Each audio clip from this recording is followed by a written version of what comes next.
St. Patrick's Day weekend, March 20th, 2005, Dublin, Ireland. After drinking and doing drugs, two sisters murder their mother's boyfriend after a confrontation. When the deed is done, they dismember the body and dispose of it in a canal. It will take months before anyone is held accountable, and it will take the heavy weight of a guilty conscience for anybody to confess. This is the story of Linda and Charlotte Mulhall, the Scissor Sisters. Hey y'all, I'm Chris Calvert. And I'm her husband, Rob Podorf. Welcome to Hitched to Homicide. For better or worse. Till death do us part.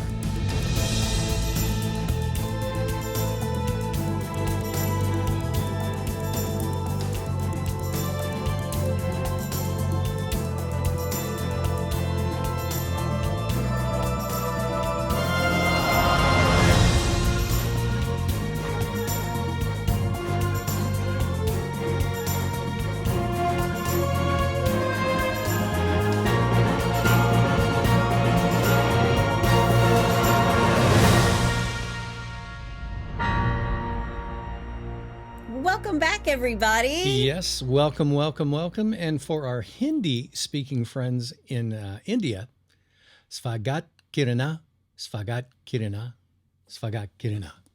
There you go. You're getting so good at these. I don't know if I'm getting good, but just pick languages that people don't know, and they won't know if you pronounced it right or not. Oh, somebody will come tell us we true. didn't do it right. That's true. That always happens. That's true. For sure. But that's for our India friends. Well, that's wonderful. There you go. Well, wherever you're listening, be sure to like, rate, and review. That helps other people to find us.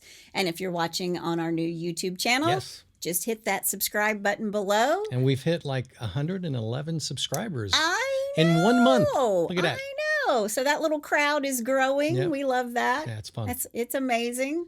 Having a good time. Yep. And if you want to join our closed Facebook group, the In-Laws and Outlaws, Yes. just go to Facebook and type in H2H, In-Laws and Outlaws. We'll pop up. Yep. Answer a couple questions and you're in. We have a great time in there. It's a wonderful place to hang out, especially if you're into true crime. Yeah, there are a lot of funny people in there too. Yeah, everybody's a comedian in the In-Laws and Outlaws. Yeah, if it makes me laugh out loud, you know it's really funny. Yeah, and they have the same kind of sense of humor that you have about true crime. Yeah. So if you're not an in-law and outlaw yet, Come on, go in. do it. Yep. Yeah. Well, Rob, do you know what Friday is? It's St. Patty's Day. It's St. Patrick's Day on Friday. I'm Yes, it wearing is. my green. And I'm wearing my orange because every day's St. Patty's Day for me. Since I know. Since I'm Irish. My redheaded Irish husband, the ginger. Yeah. I know. I got to put him under the umbrella, keep him out of the sun. I know. That's a I lot. detonate. No, you don't. No, you don't. But I want to stop and brag on you a little bit on St. Okay. Patrick's Day Right. because you did a project called I Am Patrick, Yeah. The film I Am Patrick. and you got an Emmy nomination for it. I did. So that score is very near and dear to our hearts. Yes. If you want to go listen to it, you can find it on Spotify or Apple Music or all the music places. What am I missing? Pandora. You can go to the Rob Podorf station. It's pretty cool. Every streaming service out there, my distributor, they've got it on everything. So, and if you can find the film, watch it. John Rhys-Davies, who was in Indiana Jones and Lord of the Rings and a bunch of other stuff, he's absolutely wonderful in this film. So, yeah. Yeah, it's amazing. Yeah. It's a great story. So if you have a chance to do that, go listen to the music. It's wonderful. Okay. Yeah, thanks for the shout out. I'm finished bragging on you. All right. There it is. Cool. Well, before we get started on our St. Patrick's Day case that takes place in Ireland, I'm so proud of myself for picking this. I have a theme today. I want to thank some sources: Crime and Investigation, The Independent, Murderpedia, Daily Motion, The Irish Mirror, Gore Culture, and the book, The Torso in the Canal, The Inside Story on Ireland's Most Grotesque Killing by John Mooney. I did read it, and I will have a link to that and all the other sources in the show notes. Nice. Well, you ready to do this? I am. All right, let's do it. I'm going to start today's podcast with a limerick because we're in Ireland. Really? Okay, cool. There once was a lady from... Okay. Keep it clean. I'm sorry. And if you have a limerick you'd like to share with us in the In-Laws and Outlaws, Go in there this week and drop one. Or That could be in dangerous. it could be, but that's okay. Bring it on. But that's okay. And or in the comments of the YouTube. Okay. But here's my limerick All today. right. Go for it. There once was a girl who intended to keep herself morally splendid and ascend into glory, which is quite a good story, except that's not how it ended. Oh, that's a good one. I know, and so appropriate. Yeah. Nice. So appropriate for true crime. It's a true crime limerick. Nice. But limericks aren't actually from Ireland. Really? Yes. I did not know that. I thought they were. No, the poetic form originated in France and came to England in the 11th century. Shakespeare actually used this original form for drinking songs. Of course he did. In his plays. Go Will Shakespeare. Old Billy was up for a good time whenever he could get it. Well, now that I've got my limerick out of the way, I want to talk about this case. Linda and Charlotte Mulhall are two of the 6 children of Kathleen Ward and John Mulhall. Linda is born in 1975 and Charlotte is born in 1984. Okay. I have shoes older than Charlotte. You have a lot of shoes. Yes, I do. Stop telling on me. Well, I have this much space in our walk-in closet. The rest of them are shoes. Now he's really telling on me. The family grows up in the area of Tala in South Dublin, Ireland. Kathleen was born into the traveling community, and I did some research on this because lots of people think that all travelers are what we sometimes refer to as gypsies. Yeah. But that's the Romani travelers that are gypsies. Okay. And she's an Irish traveler. Gotcha. And if you've ever seen My Big Fat Gypsy Wedding, you kind of have an idea as to what this family might be like. Yep. The Mulhalls have 3 boys and 3 girls, 6 kids total, and almost all of them have been in trouble with the law at one point or another. Huh. Growing up, these kids saw their father treat their mother, Kathleen, poorly. There was a lot of verbal and physical abuse in this family. Yeah. In 1996, a man who calls himself Farah Swaleh Noor arrives in Ireland. Okay. He's actually paid human traffickers to get him out of his country. Oh, wow. And in January of 1997, he applies for refugee status with the Department of Justice in the name of Farah Noor. Okay. He tells everybody he is Somalian and that his family had been killed in Mogadishu. Oh, wow. In reality, he's Kenyan, and his family is very much alive. Really? He has a wife. He has children. Why did he He's lie? left them all behind. He's not a good guy. Okay. He's a drug abuser, a murderer, an alcoholic, and a serious sexual deviant. And those are his good qualities. Yeah, exactly. Jeez. A year after he arrives in Ireland, he rapes a mentally disabled 16-year-old Chinese girl who was an Irish citizen. The Department of Justice, Equality, and Law Reform in Ireland wanted Farah deported. Makes sense, right? Sure. Farah is a 4-time convicted felon for intoxication, threatening and abusive behavior, and assault. And he had 8 charges of disorder and assault, one involving a sexual assault where the police found a knife at the scene. Okay. He's convicted 3 different times, but he's never going to serve any jail time. Why? He's just an all-around great guy, right? He just gets out of it. Oh, jeez. Okay. But he wants to be an Irish citizen, and he is actually granted citizenship because he has fathered a child in Ireland. Yeah. Okay. He's actually going to father 3 children in Ireland, Wow. and all of the mothers claimed that they were raped. Jeez. Again, not a nice guy. No, he's not going to get Father of the Year. No. In 2003, Farah meets Kathleen Mulhall at a nightclub. And Kathleen is a woman who is far from happy in her marriage because we already talked about the fact that her husband is abusive to her. Sure. Kathleen allows Farah to move into the family's home while she's still married to John. How did John And their agree to 6 that? kids. Yeah. He's also living there with their 6 adult children. Oh, man. So that's got to be awkward. Yeah. How's that going to work out for him? Well, here's how it worked out. Because John had had enough, her husband leaves and he moves to Cork, and 3 of their children go with him, and 3 children stay behind with Kathleen. The family just was basically split down the middle. Yeah. Sunday, March 20th, 2005, Linda and Charlotte Mulhall are hanging out in Dublin. It's the day before Charlotte's 21st birthday, and it's still St. Patrick's Day weekend in Dublin. Okay. So it's just one big old party going down. Yeah. Yeah. But Charlotte and Linda are drinking heavily, as you might do on St. Patrick's Day weekend. Right. Linda's 37 years old. She's unemployed and had left school early, meaning she didn't finish school, and she has 4 children. By all accounts, Linda is a really good mom. The relationship she has with the kid's father, Wayne Kinsella, isn't that great. Wayne was also an abusive man who liked to beat his girlfriend and his 4 children. It was so bad that the children were actually taken from them and put into social services at one point. Wow. Wayne was a really violent guy. Right. And when I say violent, I mean violent. Yeah. He never finished school either. And even Wayne's family members have said that he beat them. He physically abused his parents and even broke the jaw of one of his sisters. Good Lord. Yeah. Wow. Wayne's going to go to prison in 1996 for murder, and eventually he's released and commits murder again. Jeez. He's jailed for life. Wow. So this is a little snapshot into Linda's life. Okay. Linda has a history of alcohol and drug abuse. And for a while, Linda was addicted to heroin. And she had some smaller offenses and convictions for stealing. Okay.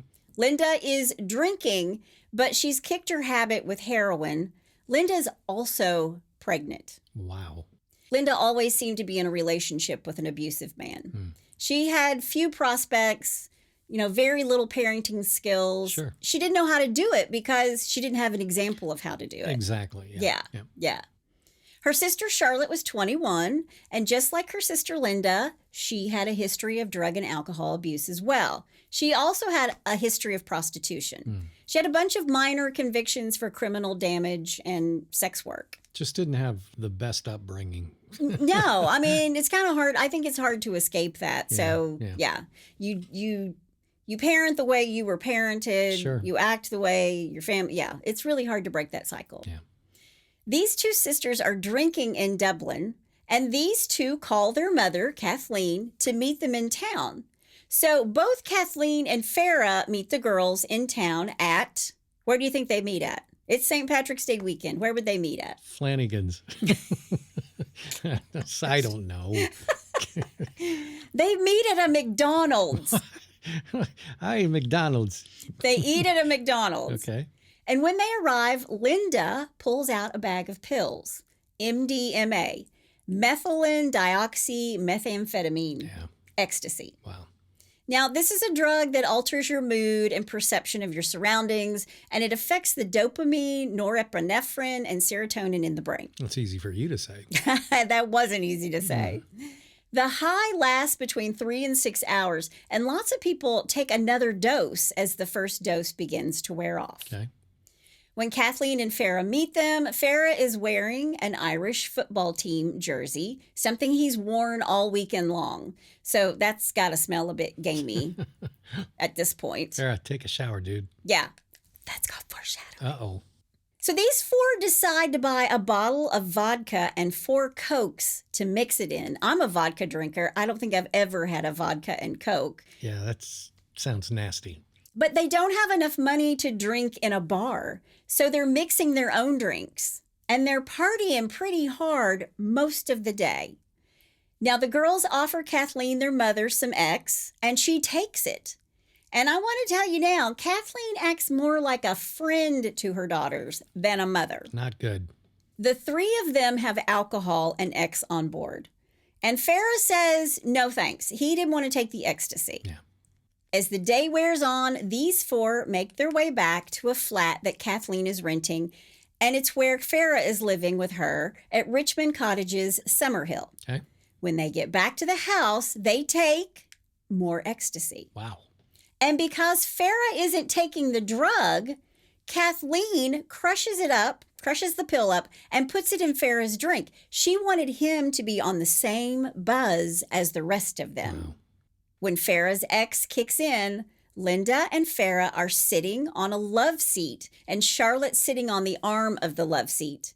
Farah's getting handsy with Linda. He's touching her in a sexual way. He's a sexual predator. Yeah.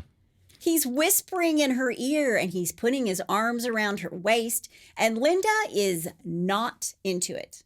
Yeah, a sexual predator with ecstasy, that's not a good combination. It's not. And he has a history of, rape. Yeah.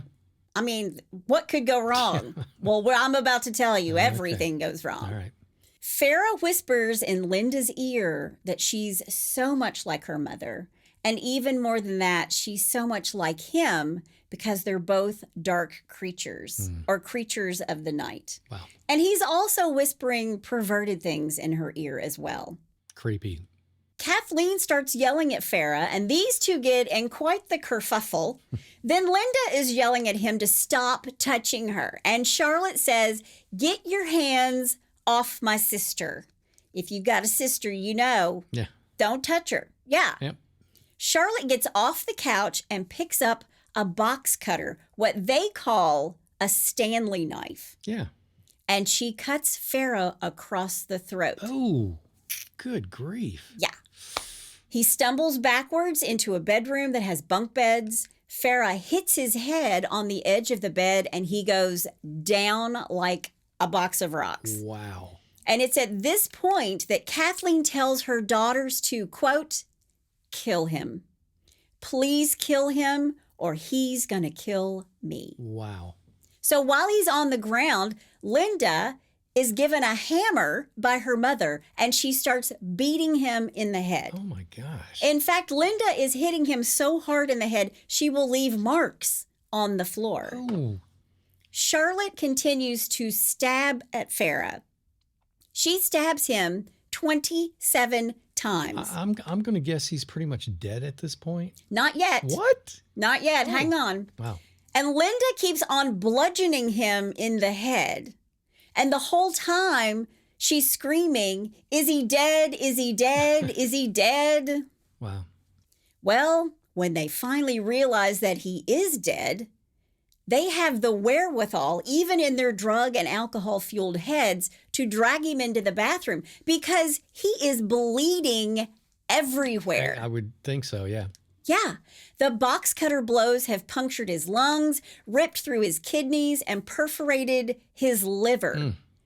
Man. It's a box cutter. That's severe.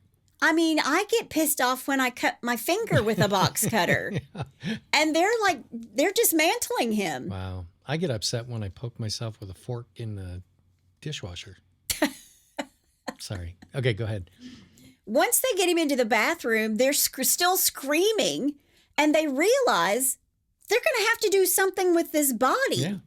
But this bathroom is tiny, tiny. And according to Charlotte, their mother Kathleen suggests that they dismember the body. Cut him up. Are we heathens?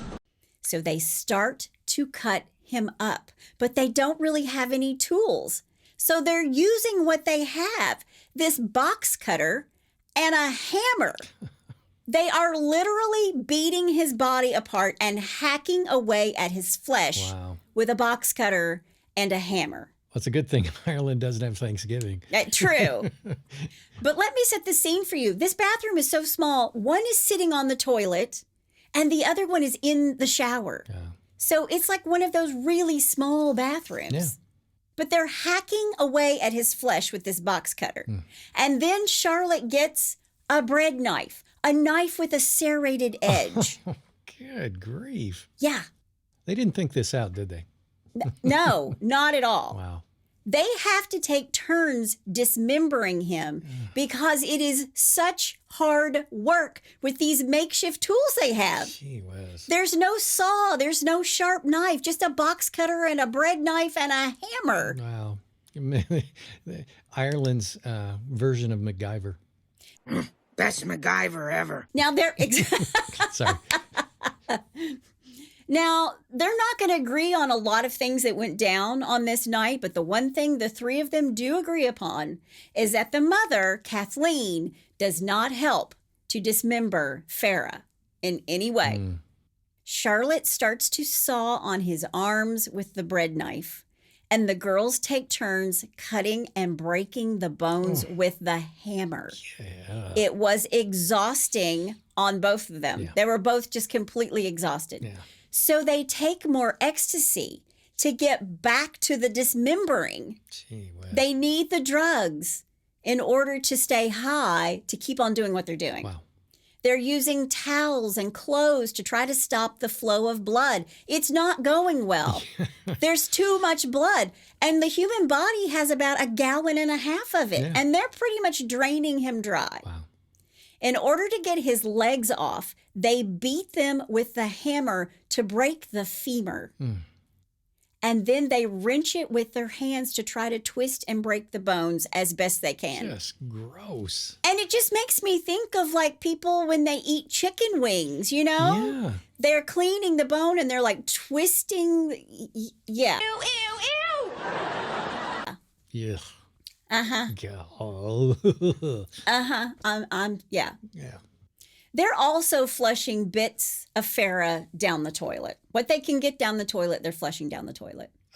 How do you... Okay, never mind. Go ahead.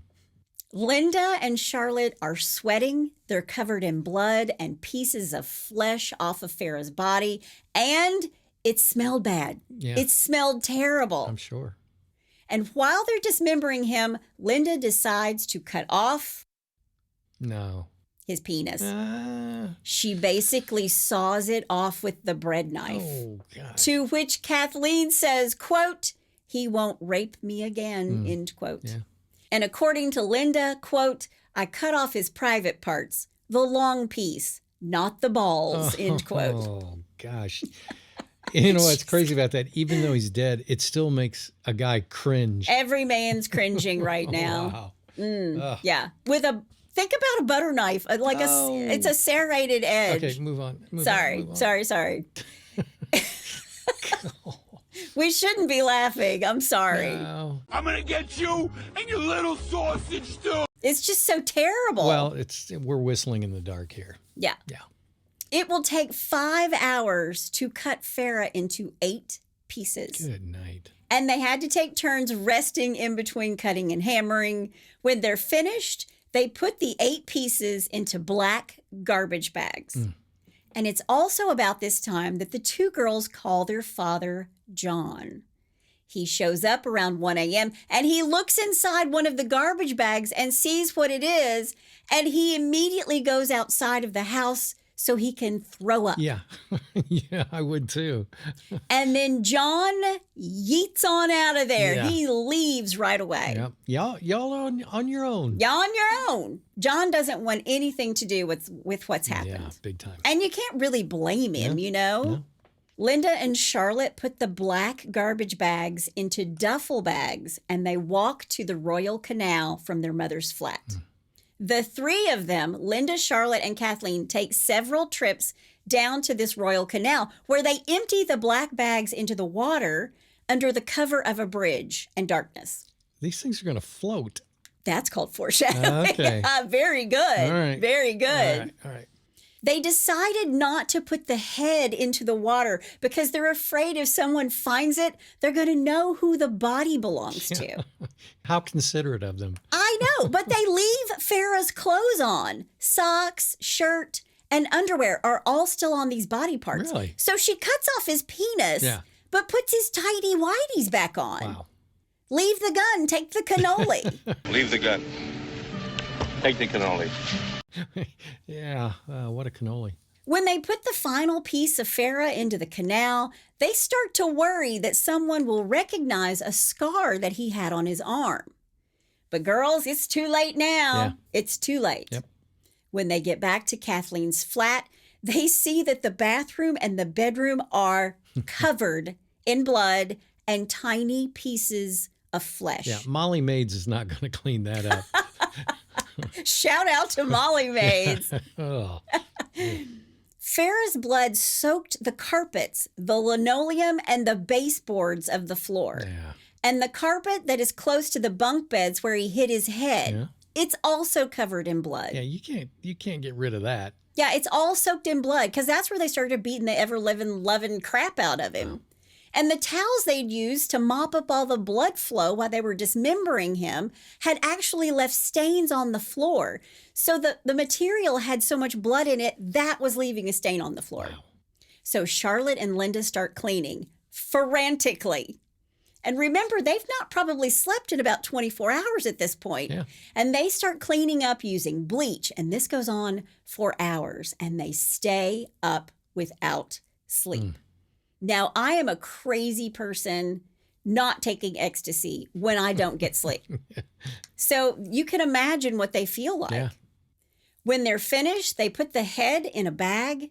And at first, they leave the head in the back garden of the number 17 cottage in their neighborhood. Wow.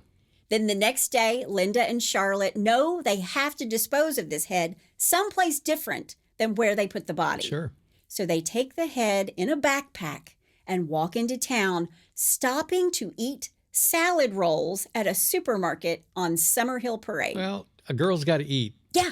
They've got a severed head in their bag. I've had lots of things in my bag, but yeah, a severed head. That wasn't one of them. But they get these salad rolls, and I had to look up what a salad roll was. Okay. And it's a sandwich made with egg and onion or egg and tomato. That sounds Something that you would love. I know. When I read that, I was like, oh, Rob would love that. But they're walking around and they're eating, and they can be seen on CCTV doing this with the bag on their shoulders. Good There's a head grief. in the bag. Wow. Then they take a bus to Tala with the head in the bag. Didn't this thing smell? You know what? I thought the same thing, but I do believe. Well, I know he's in another bag inside. They probably got him in a plastic bag. Yes, Yeah, okay. they've got him All in a right. plastic bag Right. because otherwise, I mean, there'd be bits of flesh in the backpack. Ugh. But they take this bus to Tala with this head, and when they arrive, they walk through the square shopping center to Timon North Park. And they walk around, and they found this park bench. They couldn't decide where to bury the head. Jeez. And it's at this point that Charlotte just effing loses her mind, and she gets down on the ground and she just starts digging a hole by this park bench. Out in public. Out in public. Yeah, they've just walked around aimlessly trying to decide. Wow. And she's just had it. Okay. And Charlotte buries the head, and she doesn't even do a very good job of it. Like, his head is kind of sticking out. But they're starting to sober up, and Linda is pregnant, and the event is taking its toll on her. Yeah. I mean, when I read that, it was taking a toll on her. Yeah. You think? Yeah, she's pregnant, she's drinking, she's doing Molly, she's dismembering a body. That's a busy night. So what do you think they do after they get the head in the grave, in the shallow grave in the park? Go to a theme park. They go on another drinking binge Gee. to try to forget what they've just done. Wow. Let's party! And Linda in particular did not do well with the events that had just I'm transpired. sure. But Charlotte and Kathleen go to Hollyhead to drink, and Linda actually loses the baby. Oh. She miscarries. Now, Charlotte is able to get on with her life after this, but Linda is haunted by what happened. They not only killed a man, they painstakingly cut him apart. Yeah. And Linda has a little bit of PTSD from the whole ordeal, which I would think if you had the tools to actually dismember a body, you would have PTSD from that. Yeah. But instead, I mean, they're hammering away at him. Ugh. That night at 6:30, Marie, Linda, and Charlotte's sister walks in the door from her job. Charlotte is drunker than Cootie Brown. And Charlotte confesses to her sister Marie what's happened. Oh, wow. But she tells her that they cut Farah into 2 pieces and buried him on either side of the Royal Canal. But the story is so far-fetched, and Charlotte's drunk, so Marie is like, Yeah. Yeah. Tell Whatever. me. Tell me another one. whatever. She doesn't believe it, Right. and she doesn't give it another thought. Okay. Just hours after murdering Farah and placing the parts in the Royal Canal, the torso floated to the surface. Oh no. Why? The air in Farah's lungs made him buoyant. Yeah. In fact, in their drunken and drug-fueled heads, they'd probably chosen the worst part of the canal to dump the body parts in because the area that they picked had clear water and loads of people walking past the same spot Yeah. all day long, all night long. Wow. Look, Mommy, there's a torso. It's almost like that. Yeah. A woman named Margaret Gannon saw the torso floating in the water just hours after they dumped the body. She sees this black plastic bag wrapped in brown tape floating in the water, and she sees it the next day, Tuesday, the 22nd of March. She thinks the bag looks like now it has a body inside of it. Wow. And others think there are parts of a mannequin floating in the canal. That's what they think it is. They think it's a mannequin that somebody has dumped in the canal. Wow. On the night of March 30th, 10 days after they murder and dismember Farah, someone else sees a leg floating down the Royal Canal. Peter Steinley is walking beside the canal when he sees almost all of the body parts floating. He sees an arm and a hand and a second arm and 2 lower legs with feet, and the feet have socks on them. Wow. The torso, which is wearing a football jersey from an Ireland soccer team, is clearly visible. Okay. But there's no head. And the Garda Síochána, the Irish police, they go to the media for help. After they get this body out of the canal, they put him all together and they go to the media for help. Wow. And interestingly enough, at first, they didn't know he was an African man because his skin was so bleached from floating in the water for 10 days. I'm sure, yeah. So people have seen his body, but they thought it's a mannequin. So a day after it happens, they see his body. And nobody's done anything with it. Okay. It's 10 days before they start fishing his body parts out of the canal. Wow.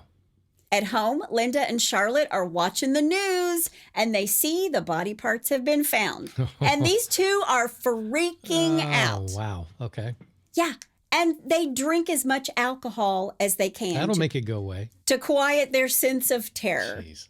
Linda did not want to go to jail. She did not want to be away from her 4 children. And Charlotte just didn't want to go to jail. Right. And these two are in a constant state of fear. Yeah, I would be too. Yeah. And at the morgue, they're piecing this body together and he's missing a head. Wow. And on autopsy, each body part is examined and a pathologist noticed that the torso still contained most of the soft tissue that surrounds the stomach. Okay. Examination of the torso revealed in excess of 22 stab wounds on the front and the rear of the torso. Amazing. And whoever had done this to the body had done so with enormous ferocity. Wow. But he's missing a head and a penis. Actually, he's missing both heads. Sorry, go ahead. But this body has no defensive wounds, on the hands or the arms. Yeah. So they're thinking this is a big man. Yeah. No defensive wounds. Yeah. He wasn't conscious when they did this to him? Yeah. But it's during autopsy that they realize that this is an African man. Okay. So the police start asking around and canvassing members of the Black community in Dublin. Okay.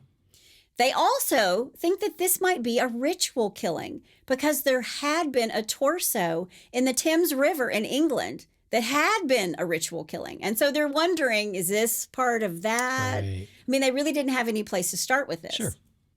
But here's who's on the team. Detective Sergeant Jerry McDonald, Detective Dave O'Brien, Detective Adrian Murray, and Detective Dan Kenna. All great Irish names.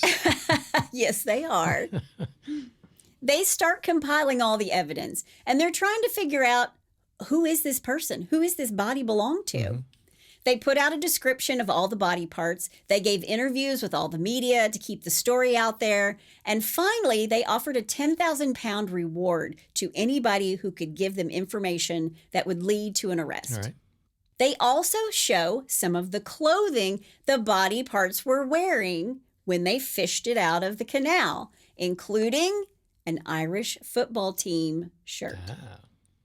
Why do I have a feeling that this football team shirt's going to come into play here? Because that was foreshadowed. There you go. That's why. Okay.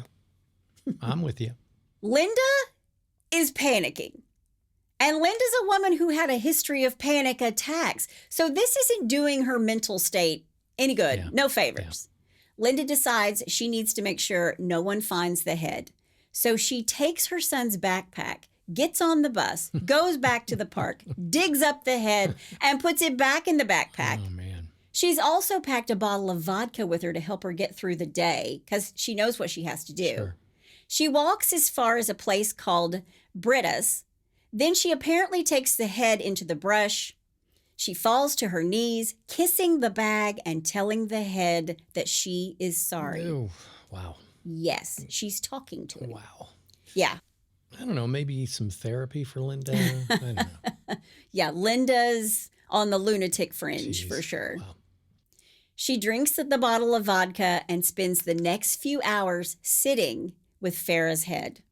She pleads with him to forgive her, and she says that she wishes she could go back in time, do it all over again, a different way. Then she passes out because she's drunk Sure. with this smashed head lying beside her.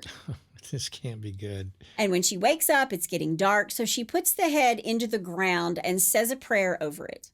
This head is never going to be found. Oh, really? Never. Oh, wow. When Linda gets home, the bag that carried the head all day is burned in the fireplace. But what she doesn't know is a day after they initially buried the head, a man named Lawrence Keegan, a retired Army private, was in the park alone to drink and smoke. Mm-hmm. He sat on the same park bench in the same location where the head was buried, and he notices what he thinks is the top of somebody's head with short, dark hair protruding from the ground. Wow. He tries to dig it up with the toe of his boot, but he fails. And he's thinking, I wonder if this is the head that belongs to the body in the canal. Wow. But after the Irish football jersey is seen by a friend of Farah's, an actual Somalian man, he goes to the police and says, I have a friend, Farah Noor, and he's been missing for the past week or so, and he had a T-shirt just like that. And he tells the authorities that his friend Farah was involved with Kathleen Mulhall. Wow. So the police go to Kathleen, and she tells them that Farah had left her. And the Friday before, when Farah was alive, he didn't show up for work. So it kind of worked into her alibi. Sure. And on that day, Kathleen told his employer that Farah was away minding a sick baby, and she didn't know when he would be returning. Okay. Now, she didn't know that they were going to kill him that weekend, but it did play into her. She used what happened as part of her alibi. Sure. When Farah's friend actually speaks with the authorities, he tells them that Ireland football jersey, he was wearing it over St. Patrick's Day weekend. That's what I saw him in. Okay. And the last time I saw him, he was wearing that, and that's what he had on in the canal. Yeah. And after Farah's friend makes his statement, Linda, Charlotte, and Kathleen all become suspects. Ah. And the detectives found their way to Kathleen's flat at Richmond Cottages on May 21st, 2005. But Kathleen had left this flat. It was no longer her home. So police are thinking maybe these two did break up and she left. They're giving her the benefit of the doubt. But a woman named Katrina Burke was the new resident in the flat, and she agreed to let the police look inside the flat. She wants to help them in any way possible. Right. She tells them she hasn't noticed anything out of the ordinary about the flat after Kathleen had lived there. But then on second thought, she tells the detective that she did remember a big blue ring on the floor at the bedroom door and some missing carpet. Carpet was something she just happened upon when she moved a double bed and realized there was no carpet underneath it, just a concrete floor. It was all patched up just to give the impression that there was carpet there. Sure. And when the authorities really start looking, it seemed as though the carpet at the window of the patio door had been hacked. But police don't see any bloodstains with the naked eye. But they're thinking, we've got to do forensics. And on May 26th, the forensic team goes into the flat and takes swabs, hoping to match Farah's DNA. Little luminol? Not yet, but it's coming. Okay. I love it that you're so into it now. You know what luminol is. I'm so proud of you. Well, you know. That's like me knowing what an aria is or something. You know, you can teach an old dog new tricks. Meanwhile, Kathleen is asking around about Farah. She's trying to make it seem that she's just desperate to locate him. And on May 23rd, she goes to a community welfare officer to tell them she was worried about Farah. She tells Dermot Farrelly that she doesn't know his whereabouts. She asks if they have any addresses for him, but this raises suspicion. And what they do is go to the records of Farah and see that this couple had had a very violent history. He had beaten her up, broken her fingers, and even her ribs before. She'd been hospitalized a bunch while she was in this volatile relationship with Farah. When they interview the old neighbors, they discover that Farah referred to Kathleen as a bitch. Oh, wow. They didn't mince words, did they? Nope. But they remained together even after they moved into the flat number 1 Richmond Cottages, the home where Farah disappeared from. Okay. So they've talked to all their old neighbors. Right. Then the authorities get a call from 2 members of the Mulhall family, brothers, John Jr. and James, who were both doing time in Wheatfield Prison. And these 2 say that they're in a position to supply information on the identity of the body. What do they want in return? Let me think. Oh, I know, right? But not only this, they say they can also name the perpetrators of the crime and identify the crime scene. Wow. That's your family turning on you. Yeah. These 2 boys tell the authorities that Farah is the victim and he's a former boyfriend of their mother, Kathleen. They go on to say that the scene of the murder was the flat at Richmond Cottages. And these 2 won't make an official statement, but they continue to give the police information. So they're not actually looking for their sentence to be reduced because they're not giving an official statement. Okay. They're just being helpful so that they're looked upon in a better light. Just nice family members. Yes. Meanwhile, the investigation is gathering momentum. Everybody is sure that Farah was a victim, but it's confirmed on July 15th when the DNA came back, it matched that of his son. Wow. And not only that, his DNA matched with 99% certainty the blood samples found at the Richmond Cottages, those swabs that they took. That's pretty much 99%. Okay. That's it. Yeah, it's him. It's Farah. On July 21st, the forensic team comes into the flat at 1 Richmond Cottages and uses luminol. Luminol. There it is. It lit up like the 4th of July. Sure it did. Oh, I shouldn't say that. A Christmas tree, because we're in Ireland. Exactly. Y'all don't celebrate the 4th of July. That's just the Yanks. Yeah. And now the authorities have enough evidence to contemplate making an arrest. They had 4 suspects in mind: John Sr., Kathleen, Linda, and Charlotte. Gotcha. On August 3rd, it was decided that Linda, Charlotte, Kathleen, and John Mulhall Sr. were all to be arrested under Section 4 of the Criminal Law Act 1977 for murder. Wow. Even John. Yeah. They go to arrest Linda. She's visibly stunned, clutches her pearls. Although she's been waiting for this day for some time, she really didn't know what to say or how to react. She had rehearsed it a million times in her head. Yeah. She's taken to the station. At the same time, Charlotte is arrested. She's shocked when she's approached, but says nothing. Okay. She was taken by car to Mountjoy Garda Station for her interrogation. Gotcha. And Kathleen was walking along Summer Hill Parade, not far from the canal where they had dumped Farah's body parts. Doop-dee-doo, doop-dee-doo. Yeah. An unmarked patrol car pulls up beside her and tells her, "We're bringing you in so we can chat a little bit." She, too, was driven to Mountjoy Station. Okay. Now, the father, John, was arrested in South Dublin, and police don't think that John had anything to do with the death, but they do think he helped with the cover-up.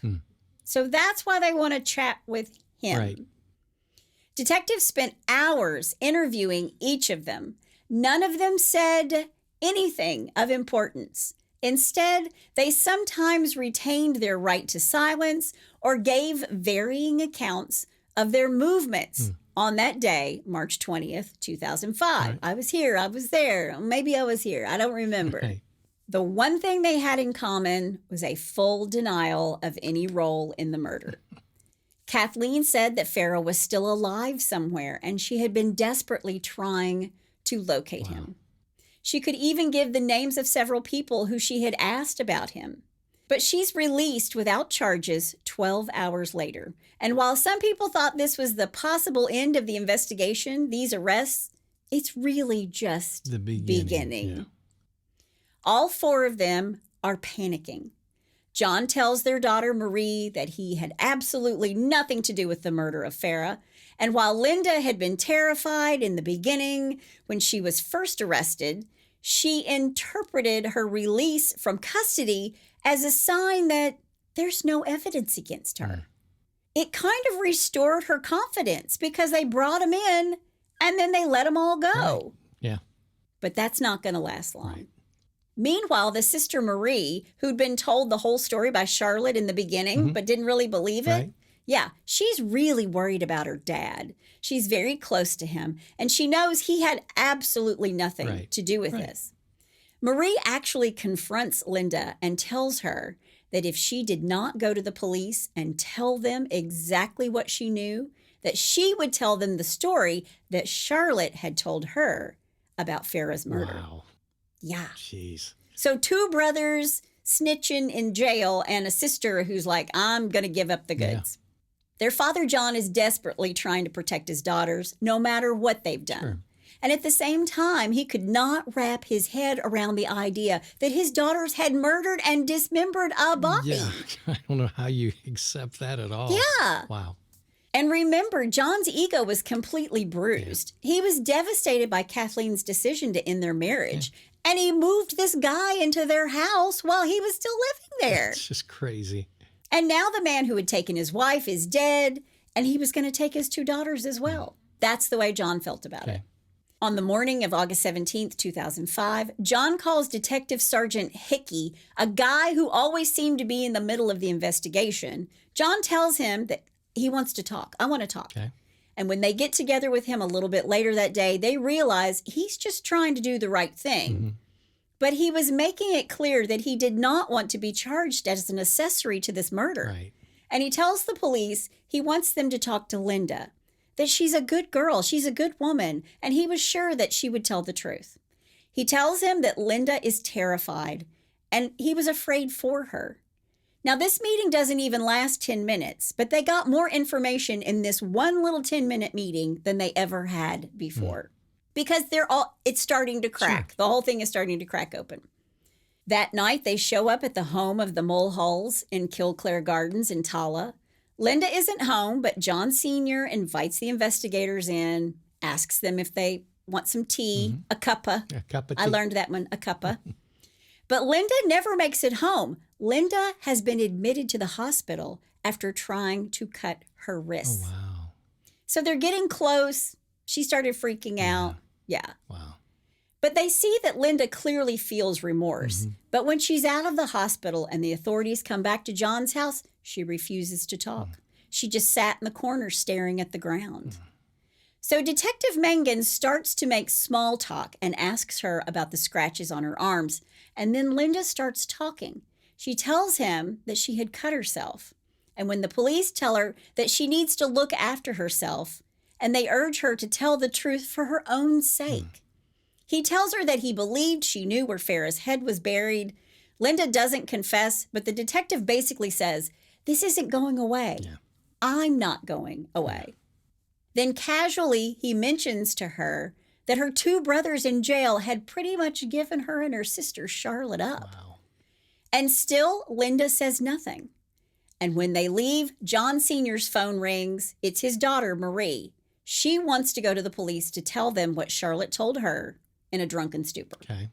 Soon after, Linda called Detective Mangan saying, I need to talk to you. I need to speak with you. And Detective Mangan shows back up at John Sr.'s home and finds Linda in a bedroom crying uncontrollably. She confesses that yes, she, along with her sister Charlotte, murdered and dismembered Farah Noor. She gave up the goods. She tells police that she'd moved Farah's head from Timon Park North to another park, and that all 3 of them, herself, Charlotte, and Kathleen, had buried the head. And now they know Kathleen's in on it too, because her daughter just said so. Linda agrees to meet with them again, but when they go looking for the head, it wasn't found where Linda said it would be. You know, she buried it after she asked for his forgiveness. When they re-question Linda, she tells them about the ecstasy. She tells them that she started out with 10 pills that day. Her mother only crushed one to give it to Farah, and her mother took one, which meant that she and her sister Charlotte had taken the other 8. Gee, man. Yeah. Wow. She tells them her father had nothing to do with the murder, and she also says that she doesn't remember a lot, but she knows they went down to the canal to drop off body parts. About, quote, 6 times. Wow. When they ask her about Farah's clothes, she tells them, I don't remember. What she does know is that any jewelry he was wearing, Charlotte took it and sold it or gave it away. Okay. They then took her to the flat where they killed Farah. Linda couldn't look anybody in the face. She cried uncontrollably, being placed back at the scene of the murder. And the police are thinking, okay, she helped, but she can't be the one who orchestrated this whole thing. Right. She showed them the areas where they drank on the boardwalk in central Dublin, where she and Charlotte took the ecstasy. Then she led them to the Ballybrock Bridge to show them where they dumped the body parts. Wow. It's around this time that police realize that Farah Noor is actually Shalila Salim, born in 1965 in Mombasa, Kenya. Okay. September 13th, 2005, Linda is arrested based on her confession. They go pick her up in the morning after her children have left for school. Linda doesn't know that her mother, Kathleen, has been arrested as well. She tells police that Farah had threatened to kill her, saying, quote, I'm going to kill you just like I did with that whore in Dunleary. Wow. She tells him that Farah, quote, ran out to the kitchen and got a knife. He said, Kathleen, I'm going to chop you up into little pieces, put you in the fridge, and eat you piece by piece. Good grief. He said, no one will ever find you. Wow. Yeah. Not a good guy. No. Yes. She also says that after he calmed down, he said that if she ever told the police, he would kill her or her family. Wow. And that he took his stuff and left. So Kathleen has made this whole story up. Yeah. And that's it. He takes his stuff and he leaves. But they already know the truth. Sure. She's just in there digging herself a big old grave. Yep, making it worse. She tells authorities that Farah moved out the week before March 20th. And when she asked for his set of keys to her house, he said no, that he was keeping the keys. And I told him to keep the keys and to off. And then he said, quote, you will never get away from me, end quote. So she's making him out to be this horrible guy. And I'm not so certain that this exchange didn't happen. Right. But now she said that he left the weekend of St. Patrick's Day and everybody saw them together in town. Not the brightest. Right. Yeah. Yeah, you got to get your story straight. Now, even though Linda is making an appearance in district court on murder charges, Charlotte is not saying a word. She hoped against all hope that she would be spared further inquiries from the authorities. Yeah, I don't think that's going to happen. Yeah. And to survive mentally, Charlotte convinces herself that she was untouchable. And in reality, she was just as vulnerable as her sister who had already confessed. So she's just making stuff up in her mind now. It's self-preservation, Yeah, she's right? panicked and she just trying to think of anything that might stick to the wall. Yeah. 4 weeks after the appearance of her sister in court on the morning of October 17th, Charlotte had gotten into more trouble. There was a warrant out for her arrest in relation to a number of minor charges. She's picked up and taken to the Mountjoy station for interrogation. Charlotte put on this tough guy act, but she was afraid, and she's lying to them over and over and over. And when police tell her that they think that she is in a position to help with the investigation into Farah's death, Charlotte says, I am. They ask her if she's prepared to tell the whole truth. And Charlotte took a deep breath and lied. Quote, I wasn't in the flat when it happened, end quote. She tells detectives that she and Linda, from 10 until 5 or 6 in the morning, they were out. They were out on the town drinking. And they say to her, are you aware that your sister told us that she was in the flat? And Charlotte says, I am. I don't know why she told you that. Oh, wow. And when they ask her, when was the last time you saw Farah? She tells them it was just before they left the flat on the 20th of March. And when they asked how she remembered the date, she said, well, because the next day was my birthday. So Charlotte's lying through her teeth. And the authorities aren't buying it. So they ask her, why would your sister lie? And Charlotte said, quote, because we promised my mom we would say we did it, end quote. Oh, wow. She's about to throw her mother, Kathleen, under the bus. Wow. She admits that she had helped to dump the body parts and took money from Farah's bank account. But she said that she killed nobody, and neither had her sister Linda. Throwing mom right under the bus. She's a pretty good storyteller. But the authorities look at her and say, so if we look at CCTV on that night between 10 p.m. and 6 a.m., you're telling us we're going to see you. And she says, yeah. And the detective goes, yeah, that's not true. It's not true. They ask Charlotte about the assault against her mother by Farah, and she says, yeah, he broke her ribs. And they ask if they were arguing that day, and she said yes. And the authorities say, so you're telling us that when you left your mother and Farah, they were arguing. And Charlotte says, quote, I was sick of listening to them, end quote. She's good. She tells them that when they get back at 6 a.m. the next morning, the bags with the body parts were sitting in the flat and in the bathroom. Wow. And that she helped to take them down to the canal at about 7:30 a.m. And when they asked where Farah's head is, she says, quote, I don't know. My mom had it, end quote. Wow. Dear old mom. And when they ask about his penis, she says, quote, I don't know. She talks about dumping the body parts and then going back to the flat. But the next question is it's going to reveal how she was a part of the murder and the dismemberment of this body. Right. When they ask her what Farah is cut up with, she tells them that her mother said she cut him up with a knife. And when they ask how did she overpower him, she tells them she hit him with a hammer. Finally, when the police ask her if she just wants to tell the truth, do you just want to come clean? Right.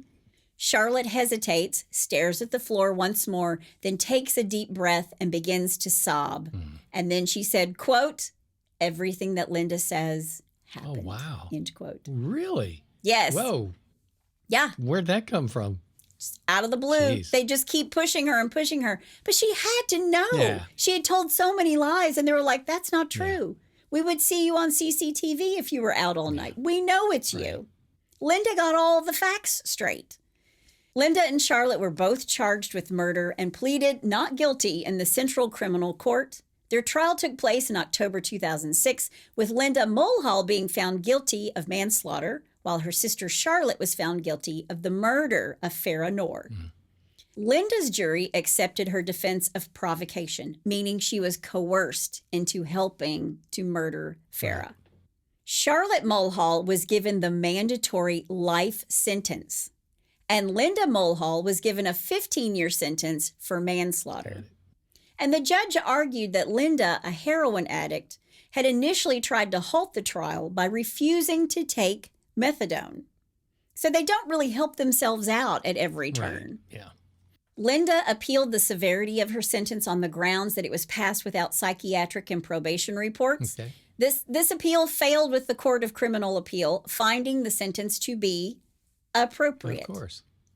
Charlotte requested an appeal for her conviction on the grounds that Justice Carney had put pressure on the jury to reach a verdict, even though the foreman had indicated they were deadlocked.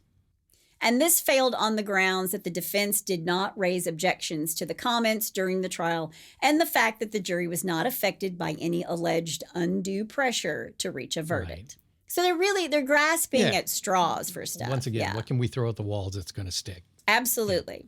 Meanwhile, Kathleen has gotten this sentence, but while her daughters are actually on trial, she's flown the coop. Yeah. She leaves Ireland. Oh, wow. Yeah. She returns February of 2008 and is promptly charged with, among other things, 2 counts of giving false information and withholding information, which she knew would be of assistance in prosecuting her daughters for Farah's murder. Yeah, of course.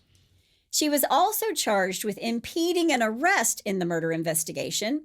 She pleaded guilty to helping to clean up the crime scene in order to conceal evidence. Kathleen was sentenced to 5 years in prison in May of 2009. Yeah, because as you stated earlier, that she didn't do anything as far as hitting him, killing him, crushing bones, doing all that stuff. She just sort of sat back and... I think she was sitting at the kitchen table smoking. Wow. She was just having a smoke while the girls are just lopping off his body parts with a serrated knife. What a mom. Now, the murder was very hard on Charlotte and Linda's father, John. He hanged himself in Phoenix Park when his daughters were charged with the murder in December 2005. Sad. Yeah, so sad. Yeah. In 2009, Linda claimed to fellow inmates that she had, in fact, smashed Farah's head and distributed the fragments in trash cans in the Phoenix Park. This is the first disclosure of where Farah's had ended up. And it was referred to as the, quote, the final secret of the Scissor Sisters, end quote, by Cormac Looney in the Evening Herald. And that is where they got their name. A journalist named them the Scissor Sisters. Wow. Their brother James pled guilty to the robbery of 2 prostitutes, claiming he robbed the women in order to support his own 6 children and his sister Linda's 4 children, whom he took in after she was jailed. Wow. Then Charlotte caused controversy when in 2008, photographs of her jokingly holding a knife to the throat of a male prisoner were leaked to the press. Gee whiz. By the way, both Linda and Charlotte were imprisoned at the Mountjoy prison where they lived right next to each other. Really? Yeah. But after the knife photo, Charlotte is sent to Limerick prison, where she has been terribly lonely because no one comes to see her. There once was a girl named Charlotte. I also read that she was sent to Limerick because she was having a fling with a female officer at the prison. Quote, I am lonely and sad due to lack of visits from my family, end quote. Yeah, I don't think that family's going to be visiting very often. Yeah. Linda was released after doing 12 of her 15 years in 2018. She has refused to speak to the media since being released. I want to point out that there were plenty of people who said that these 2 women and their mother took out a known rapist and murderer. And I don't doubt that. He was a rapist. He was a murderer. He was not a good person. But you can't murder people because they're assholes. Yeah, exactly. Yeah. And these 2 sisters were high and drunk. And who knows if they thought they actually knew what was going on, if they thought it was real or not. And their upbringing was troubled for sure. And their own father beat them, and their mother wanted to be their friend. It's a hot mess. But once again, you cannot murder someone for being an asshole. No. So Charlotte sits in jail. Linda is now out. But that is the story of Linda and Charlotte Mulhall, the Scissor Sisters. And that's all I have to say about that.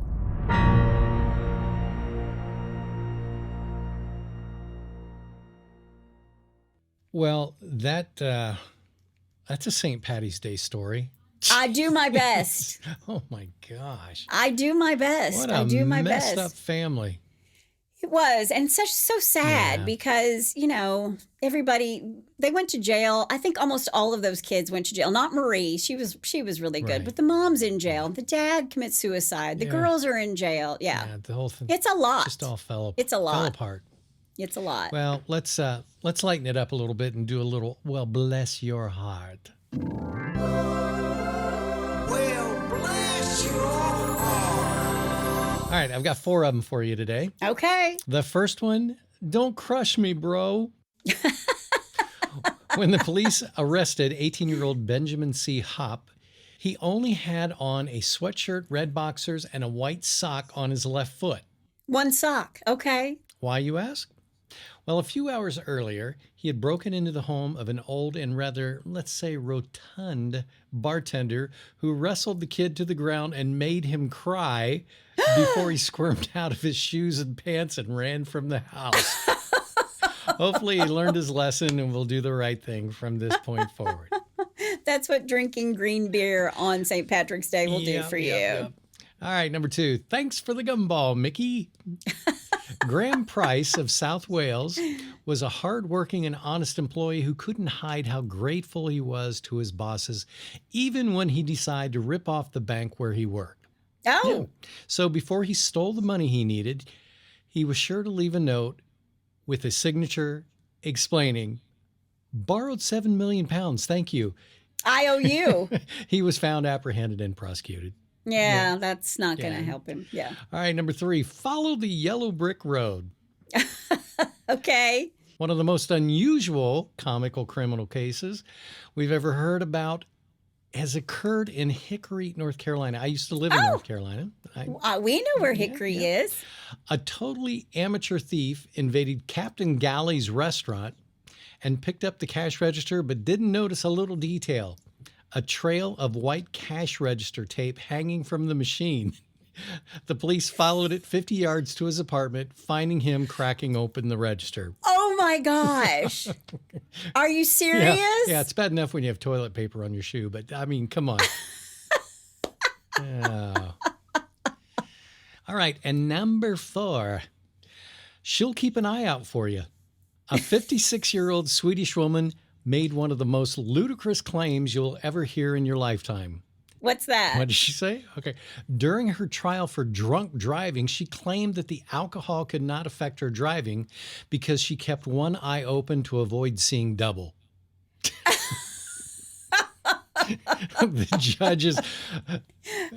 The judge laughed and sentenced her to 2 months in prison. I bet. Yeah, so there you go. There's your 4. Yeah. I'm only using one eye when you need to use 2, so you're getting 2 months in prison. Exactly. Oh, bless their hearts. Bless their hearts. Yeah. Well, if you have a bless your heart or you know somebody's heart who needs a blessing, go to hitchedtohomicide.com. There's a pull-down menu. You can also suggest a case. We're going to get to one of those next week. Yep. I'm very excited. Been doing lots of research. Yes. I hope everybody has a wonderful St. Patrick's Day.